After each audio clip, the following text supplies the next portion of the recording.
มือสูงน้องเซงครับพี่น้องมีแต่ก็พี่น้องหลายก็ถามเขามานะครับว่ามือเขาเฮ็ดลงแอปแปกลงนั่นครับพี่น้องเขานะว่าแอปแปกมันอยู่กันหลายๆเนี่ยจนรันในพองเนี่ยเขาว่านะพี่น้องเขานะเอาเขาอันทั้งสุดเตมันได้อยู่กับเสียตายนี่ครับนะเพราะมันมีกันเลยเนี่ยมันได้เตรียมไว้ครับนะพี่น้องเขานะนะครับได้เตรียมไว้ในครับ SRS หรือแอปแปกเนี่ยครับนะ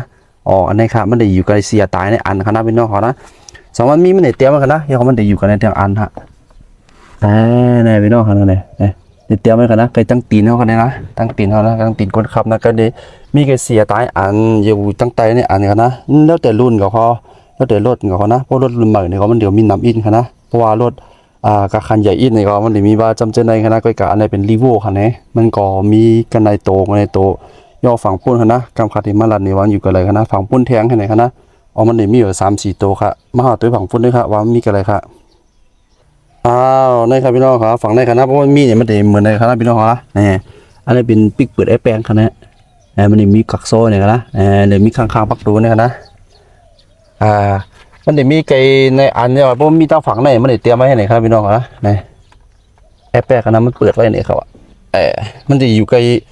ตั้งคอนโซลตั้งไหนครับนะครับนี่มันจะเตรียมไว้ให้ไหนครับพี่น้องครับนะครับ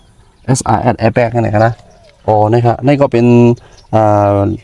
เทคนิคที่เลือกลอกมาผักปันกันพี่น้องเขาเนี่ยครับเนาะครับสองว่าพี่น้องเขามีข้อถามมีอย่างเนี่ยก็คอมเมนต์ไว้เลยค่ะแล้วก็ต้องตักถามเขามาเลยค่ะในการมาส่งค่ะ